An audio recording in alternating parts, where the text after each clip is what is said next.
Welcome to News from Heaven. This is the program where we try to figure out life and the mind by taking an annotated journey through the writings of Swedenborg. Today we're going to look at how to access inner peace and what trap to avoid that will get in the way of you accessing that. And to get there, we got to find what's the right conditions. What does inner peace feel like? Like, oh, was it there? Did I miss it? Have I had it the whole time? And the trap. You don't want to fall in anything that's called a trap. You don't want to be around. And you don't want to be around this trap because it just stands right in the way and it's an easy one to fall into. But we'll give you the navigation tools to get through it. Like and subscribe if you've been watching this show and enjoyed it all. That helps us keep going as a show. And comment. Talk about it. Because what we're doing here when we're talking about inner peace or angelic peace or heavenly peace as it's called is the coolest thing in the world. It might not sound that cool. You might think something like being cool is cooler than heavenly peace. It's a religious sounding phrase, but if you think about the actual experience of it, what we're doing is you, me, a lot of people walk around unhappy because of fears and anxieties and regrets and shame and loneliness, everything that comes into the mind. Inner peace, the gift of inner peace, is to say, no, that's not true. None of that's true. Actually, the truth is big and bright, and it's loving, and it's interconnected, and it's here.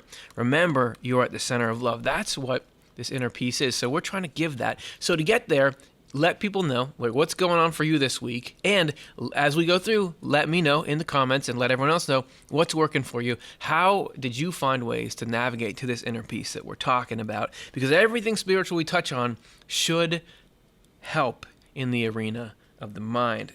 Download Heaven and Hell in the link here if you want to follow along. We're starting at 288, just like right at the end, where we get right into the conditions. This first paragraph is the right conditions for heavenly peace. How difficult can it be? You just be in heaven, or you're just chilled out, or some kind of conflict is over, right? Let's get the conditions. Heavenly or angelic peace occurs in us when? Condition 1, we are attuned to wisdom because of the union of the good and the true, and therefore see ourselves as contented in God. So these steps, 1, 2, 3, cascade from each other. And they're not obvious things that you thought. This is a little bit strange and a little bit technical, but let's walk through how that applies.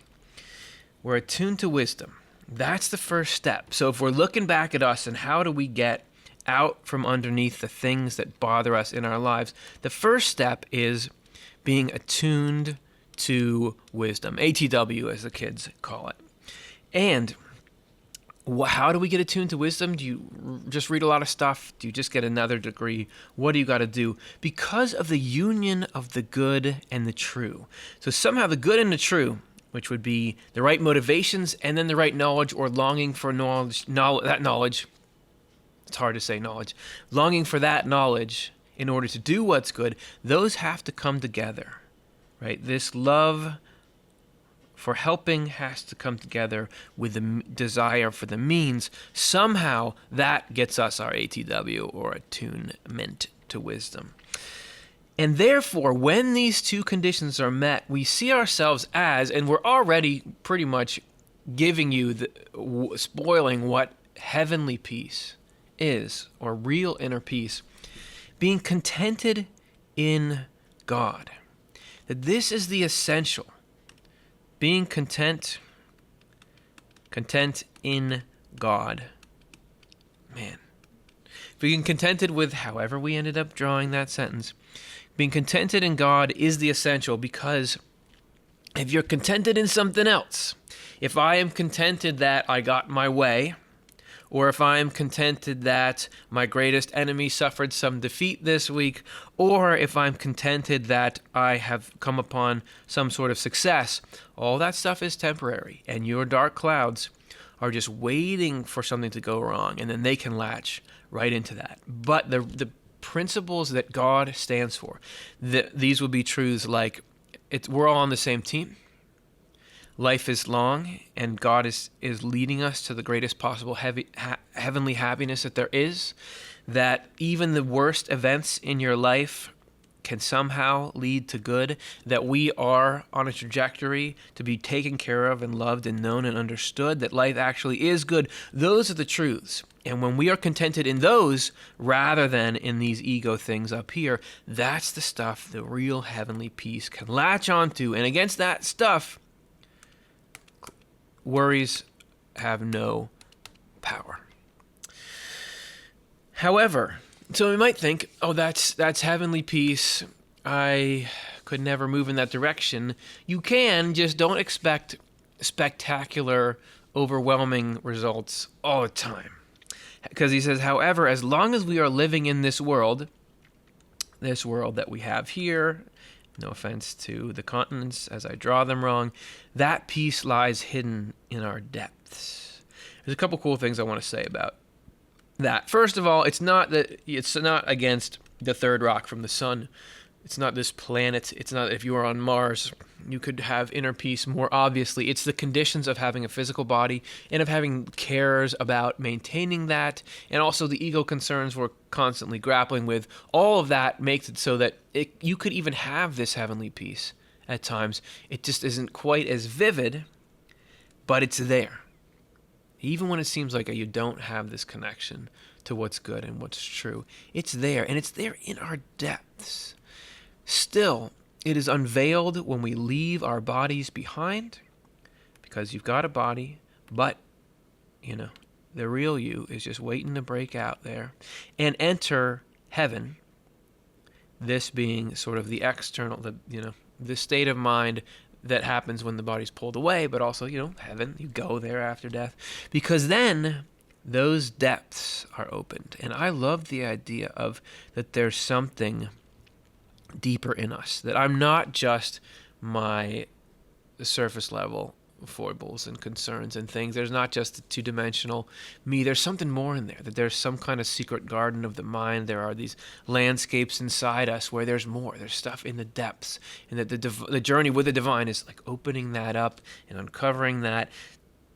I like it. There's more to life than just what's on the surface, and there may well be heavenly peace in there if we're following the steps of being attuned to wisdom, which would mean wisdom is not just knowing stuff. It's the reason why you know stuff. So going after knowledge in an effort to really live humbly and lovingly towards other people and contented in God, like the providence of God. What you're trying to do is what I want, rather than, hey, why don't we have things go the way that my impulses think they should go? Then we can get there. And this is a little more about where divine peace comes from, a little more of the conditions, but this on the broader scale. And this is cool because we got this huge margin at the bottom of the page. What am I going to draw there? Since divine peace arises from the Lord's union with heaven. This is the sort. Did you even think peace could have a source? Isn't it just when things line up in the particular way you want? That there's actually a source of peace. So we've got the Lord right here. And we've got heaven, which will be symbolized by the most beautiful letter, H. So the Lord has a union with heaven. And this is the start of peace. And in particular with each individual angel, by virtue of the union of the true and the good. Remember, an angel, that's just us in training, this good and this true.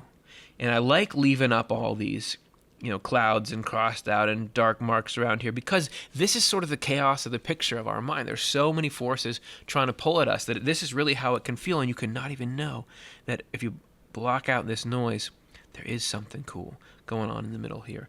So the union of the good and true in us, or the love and then the wisdom to do it, that's different in each individual person, which becomes each individual angel. The way that you connect the two most important things in life, that's you. I mean, that's something that nobody else can offer, and you can fulfill a part of the divine design that nobody else can. And you're going to know God, and you already do know God, in a way, and by extension know life in a way that nobody else does.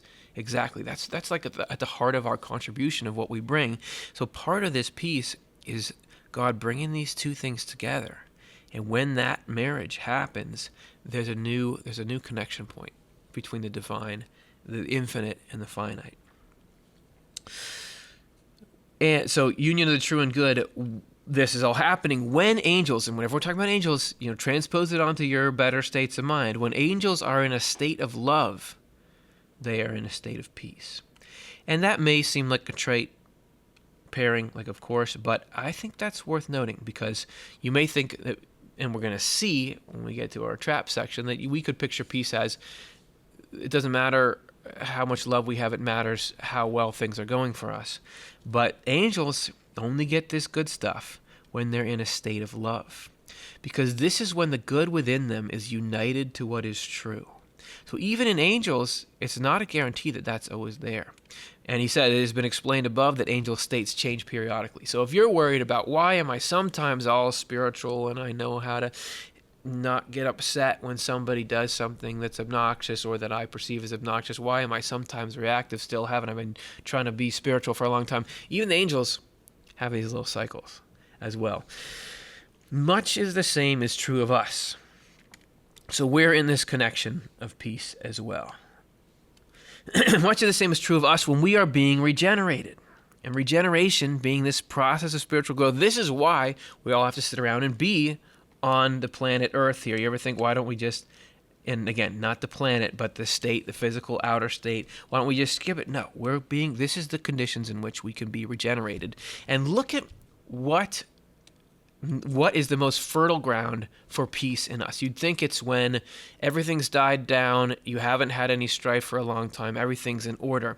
When a union of the good and true takes place within us, which happens principally after trials by temptation, or spiritual crises, as it's sometimes translated, we come into a state of delight that arises from heavenly peace. So right after everything is falling apart and some kind of difficult events are coming at us and you feel like your world is falling apart, that actually there's this crisis of the spirit, which is when the superficial things that have a stranglehold on our consciousness are really shaken, and our misguided assumptions and our impulses and negative cravings are really pushed out, and we start to have this battle between what really matters and what doesn't. All that stuff, which can feel like, if you've seen in other episodes of this show, can feel like everything's just falling apart. It's actually after that, when we've made our way through to the other side, when it just feels like, wow, I can't do this, where's the divine help? And then it comes.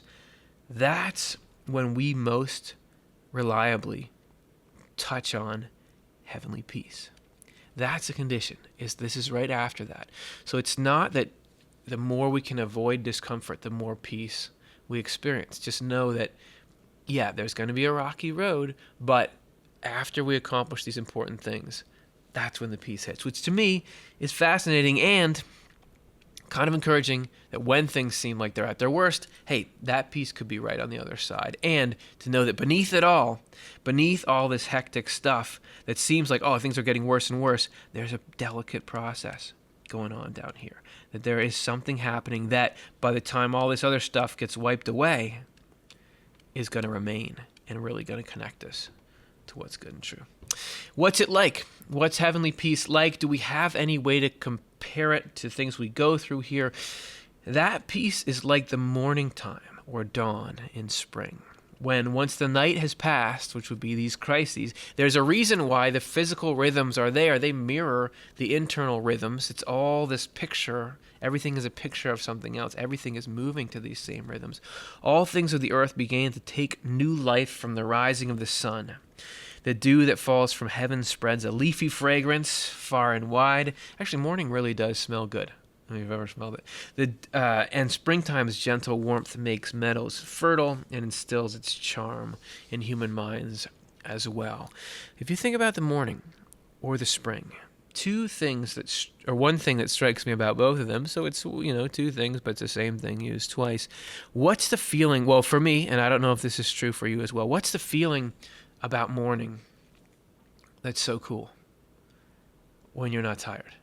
It's that if you're up, let's say, the kid woke up super early and you're up, but by the time it's, way before you would normally be up, you're up and you're not tired anymore, you're feeling all right. The feeling of the morning is, I have so much time today. Like, especially if there's things you want to do that day that are fun, you're getting ready to go do, or that you know are important. I have so much time. And when you're first hitting that spring day, and you know, like, we're just starting to get into the warm season after winter is passing, that's the excitement. Part of the excitement is there's so much to do. That's heaven. The feeling of heaven is compared to that, because not only is it feels good right now, but there is so much ahead that's good. That's part of the it's exciting peace simultaneously. This is because morning or dawn in springtime corresponds to the state of peace of angels in heaven. And what we're experiencing on a physical level, when things wake up and when things thaw out, that's what it's like, this angelic peace that we can start to participate in. And to get the Emanuel Swedenborg experience, let's have a direct conversation with angels here. I've talked with angels about peace as well, and have told them that on earth, so what do we generally, how do we define our term? They call it peace when wars and conflicts between nations are over, or enmities and disagreements between individuals over parking spaces or whatever, and that they think that inner peace, right, this is our key word, inner peace, is simply the peace of mind when anxieties are banished. Man, this thing was weighing heavily on me. This was a light on my dashboard that was lit up. Oh, it's not there anymore. I feel good. Or especially, and this is a little hint toward the trap, the relief and delight when things turn out well for us. That let's say I was having this anxiety because there's a competition coming up and I don't know, am I going to win or not? And then I win. Man, do I feel happy. I feel friendly towards my family now. I'm really gracious and everything because things turned out well. That can masquerade as peace. But what do the angels have to say about that? The angels have responded, though, that this peace of mind, this relief and delight when anxieties are banished and things turn out well for us, may look like the effects of peace. They seem like it. But they do not come from real peace except in people who are focused on heavenly good. You remember we had a drawing up here of that peace has a source, right? And it comes from the union of the true and the good. And it's about the connection of the divine and the contentment in God. There's something different than just the feeling. There is real peace, and we're going to unpack why that peace is real. And in general, I'll give you a hint, it has to do with duration and how it would respond to changing conditions. This is because peace only occurs in that good. The real stuff, the inner peace that we're after, only occurs in heavenly good, which would mean the love for the well-being of everybody. Peace actually flows in, accidental highlight, from the Lord into the very core of such individuals when we're in a state of that good. And from that core comes down and spreads into their lower natures, this being the stuff that we can feel, causing everything we're looking for. Peace of mind, relief of the spirit, and consequent joy. The peace is not just, I can relax, but there's that joy, there's that springtime hype in it. And now, just as promised, we get to the trap. What is it that we can be chasing that we think is our peace, that can be driving us, that if I only get this, I'll have peace, but actually is not along the link of that chain where peace comes from? What could it be? For people engrossed in evil, that would be me, though, there is no peace. There is an apparent calm, tranquility, and pleasure when they get their way. Yeah, that I feel like, I'm such a nice guy as long as everybody does exactly what I want and things go as I want.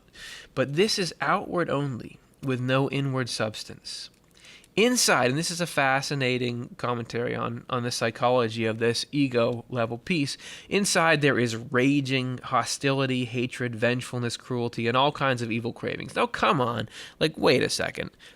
There's not that. Listen, I won this competition. I got the thing I wanted. I'm nice. I don't mind. I'm gracious. I congratulate the losers who are in second and third place. It's fine. What are you talking about? I feel good. Everybody's at peace. How could you ever assert that there's that in there? Well, their spirits rush into these feelings the moment they see anyone who is not on their side.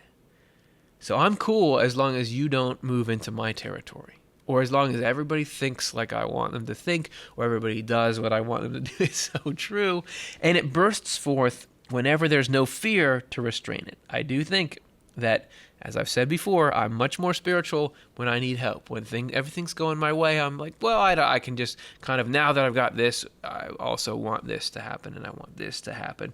This is why their delight is at home in insanity, while the delight of people involved in good is at home in wisdom. So what are you talking about? Insanity versus wisdom.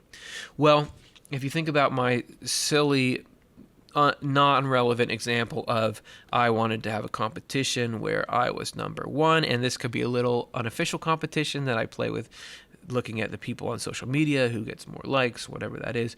So I want to be number one, and here's number two, and here's number three. That's insanity. The joy of that is insanity because,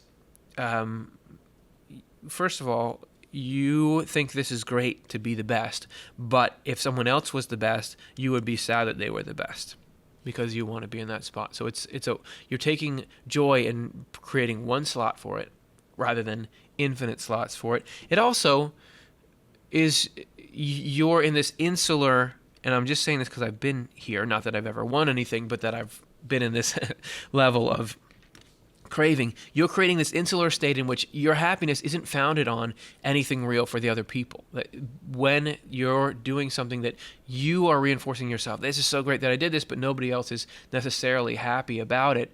That's just this weird little echo chamber. But when you can get happiness out of understanding that you've made another conscious being happy, or out of sharing or something, that's wisdom, because that's understanding the actuality of the big picture, which is that we're all in this life together, and that you really wouldn't want something that you wouldn't want to have happen to you happen to someone else. And it's insanity because you know you're going to fall off this at some point. I know it. And to say, oh, I'm just going to rise and fall with that forever. And you know that even if you won every competition from here on out forever, eventually you'd get bored of winning first. And you'd want to say, well, I want to win 2 different competitions in the same year. And it would just keep going on and on. It knows no limits. It's insanity. It's like the difference, if you can still read under all my annotations, it's like the difference between hell and heaven. That one of the characteristics that Swedenborg says differentiates these two is that the cravings of hell in us are never satisfiable. It's not just that they cause harm to other people, it's that we can never get heavenly peace from them. And that's a huge relief, because now I don't have to worry about all these dark clouds in the mind are always saying, like, you could be better, you could have seized that moment more. Look, isn't it scary that these other people are doing well? And this arms us to know, like, what you're selling, your peak product, if I actually get what you're driving me to go get, won't be as good as this permanent heavenly peace. Man, is that leverage to just relax and know, oh, there's a better future than this competition or this fear or whatever it is. Actually, there's something that's much more worth pursuing, that's universally accessible and that I can share and that lasts forever and is going to come out in this life in little ways and then in the spirit more and more as we go forward.